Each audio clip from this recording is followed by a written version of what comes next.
mempermainkan umatnya Nabi Muhammad. Ini hak kita untuk berbicara, ini hak saya sebagai guru ngaji untuk menjelaskan kepada mereka. Kalau saya diam, saya akan dikutuk oleh Allah. Kalau saya diam, saya akan dilaknat oleh Allah. Saya harus berbicara. Ini benar-benar harus dipahami oleh semua orang. Jangan diam.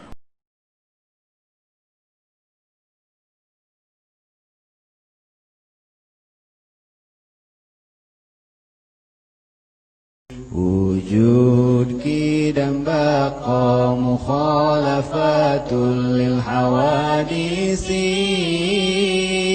qiyamuhu binafsihi wahdaniyat kudrati. Orang yang melampaui batas ini riba ya. Riba ini perlu kita ketahui. Riba ini enggak harus dengan menambahkan duit. Ada orang datang ke rumah kita. Ada, Bib, aku nyilek duit 500.000. Iya, tak sileki. Tapi engko lek awakmu metu teko omahku, lawange iku tutup. Itu juga riba sudah. Riba berupa tenaga. Jadi ada ziyadah, ada tambahannya.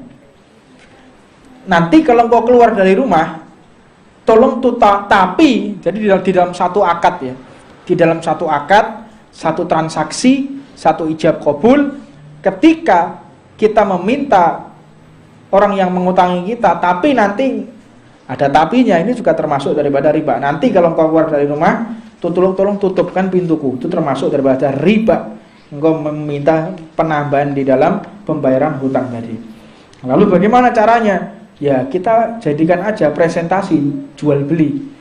Kalau engkau untungnya sekian, kita presentasi sekian. Kalau engkau rugi sekian, ya kita tanggung bersama. Untung rugi ditanggung bersama. Itu namanya baru sah. Jadi kalau orang mengatakan ada bank syariah, bank orang yang mengatasnamakan syariat, bank syariat, ini seperti ini tidak boleh. Anda harus kenalkan benar-benar kalau memang syariat, gunakan syariat 100%. Anda jangan membodohi umat Islam. Jangan mempermainkan umatnya Nabi Muhammad. Ini hak kita untuk berbicara, ini hak saya sebagai guru ngaji untuk menjelaskan kepada mereka. Kalau saya diam, saya akan dikutuk oleh Allah. Kalau saya diam, saya akan dilaknat oleh Allah. Saya harus berbicara. Ini benar-benar harus dipahami oleh semua orang. Jangan diam. Wah, nanti jangan nyinggung orang loh. Ini Anda harus benar. Anda menggunakan nama syariat, Anda harus sesuai syariat. Jangan Anda mempermainkan syariat. Kalau Anda mengatakan konvensional, silahkan dengan konvensional. Memang itu riba.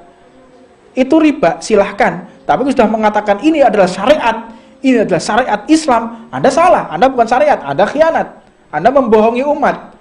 Tidak bisa. Mentok-mentoknya mereka akan gagal di dalam penerapan syariat, di dalam eksekusi, dalam transaksi, di dalam pemahaman, di dalam customernya, nasabahnya memahamkan. Harus paham nasabahnya. Jadi orang kalau transaksi dalam perbankan syariah, kalau mau sah ya, kalau mau sah memang itu syariah, dipahamkan dulu nasabahnya. Ketika nasabah itu dipahamkan, harus tahu uang itu digunakan untuk apa. Cara memutar uangnya itu untuk apa. Harus tahu. Oh, berarti ada tinjauan usaha. Ada tinjauan usaha ini nanti tidak tahu, nanti ada yang mau. Lah ya apa? Nanti gampang kita main saham. Lah sahamnya apa gak riba ini? Apa gak dosa saham deposit? Apa gak dosa? Kita nanti pinjamkan ke orang, nanti orang bayar sekian, segala macam, diputar-putar sendiri. Nah ini merupakan menjadi keharaman. Jadi kalau syariah-syariah yang ada di sini merupakan tidak bisa 100% menghalalkan sesuai yang disyariatkan oleh Allah Subhanahu wa taala. Jadi itu di dalam satu hukum kita harus benar-benar memahami tentang masalah syariat, jangan main-main di dalam syariatnya Allah Subhanahu wa taala. Ini ada beberapa pertanyaan yang harus dijawab.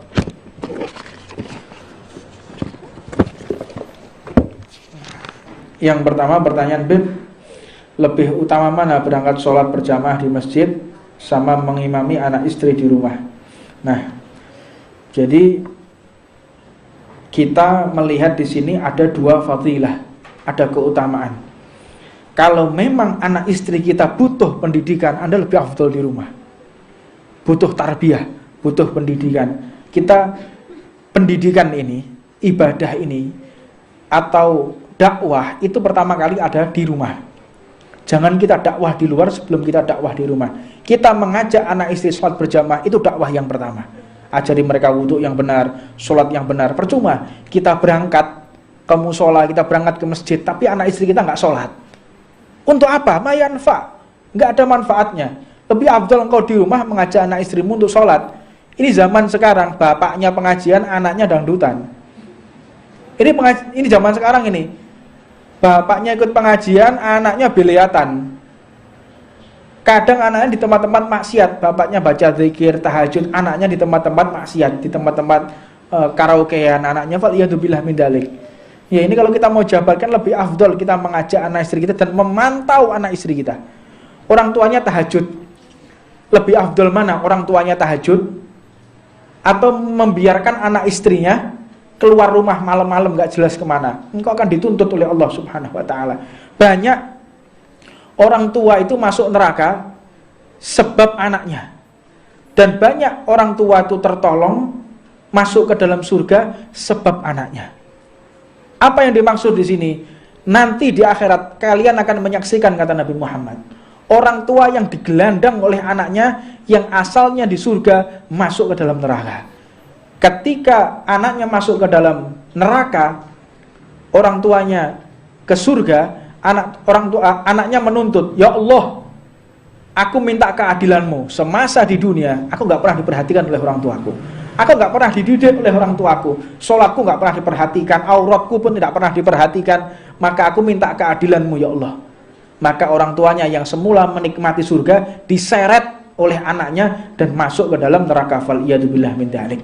Dan banyak juga orang tua yang di neraka, anaknya menangis kepada Allah, ya Allah, aku telah dididik oleh orang tuaku dengan sholat meskipun orang tuaku nggak benar, aku minta ya Allah keadilanmu, minta kasih sayangmu. Akhirnya orang tuanya yang semula ada di neraka diarahkan, ditarik oleh anaknya menuju ke surganya Allah. Menghati-hati di dalam sholat ini penting. Percuma kalau kita sholat 5 waktu di masjid tapi anak kita telantar, faliyadzubillah min dzalik.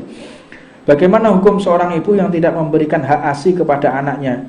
Misal mengganti ASI dengan susu formula. Ono tak formula sing iso ngluwahi ASI? Tidak ada. Tak kasih tahu ya. Kita mendidik anak kita yang pertama, mencerdaskan dan menguatkan organnya itu dengan ASI. Tulangnya kuat, otaknya sehat, itu dengan ASI. Dan di dalam ASI itu banyak antivirus, banyak daripada energi-energi, dan banyak juga daripada formula yang Allah sediakan untuk masuk ke dalam bayi. Gimana hukumnya? Ada dolim kalian. Ada ibu-ibu yang gak mau nyusui anaknya, takut bodinya elek, ya nyusui anaknya. Kalian akan mendapatkan hukuman dari Allah, sebab air yang keluar dari susu itu hak daripada anak kita. Dan salah satu penyakit kanker payudara itu kebanyakan orang yang nggak mau menyusui. Kasus 99% kanker payudara itu dimiliki oleh kaum Hawa yang dia nggak punya anak, atau dia punya anak nggak mau menyusui anaknya. Cek saja di media kedokteran sekarang, 99% kanker payudara itu karena daripada orang tuanya nggak mau menyusui anaknya. Faliyadzubillah min dzalik. Sudah, kalau misal mengganti ASI dengan susu formula, kalau memang ASInya nggak keluar, ya sudah, itu minallah, dari Allah, kita nggak mau berbuat apa. Tapi kalau keluar, ditahan supaya nggak mau menyusui anaknya, kalian zalim, dan kalian akan dihukum oleh Allah Subhanahu wa ta'ala. Nggak ada yang lebih hebat daripada ASI. Bahkan dikatakan ASI itu sebaik-baiknya ASI adalah 2 tahun. 2 tahun itu yang paling sempurna. Ini ada pertanyaan lagi, perempuan yang baik itu untuk laki-laki yang baik.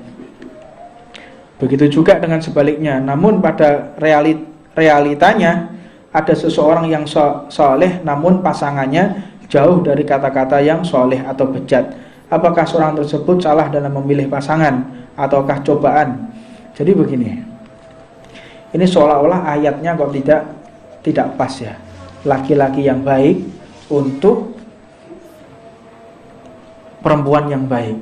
Tapi sekarang prakteknya orang tuanya istrinya yang soleh,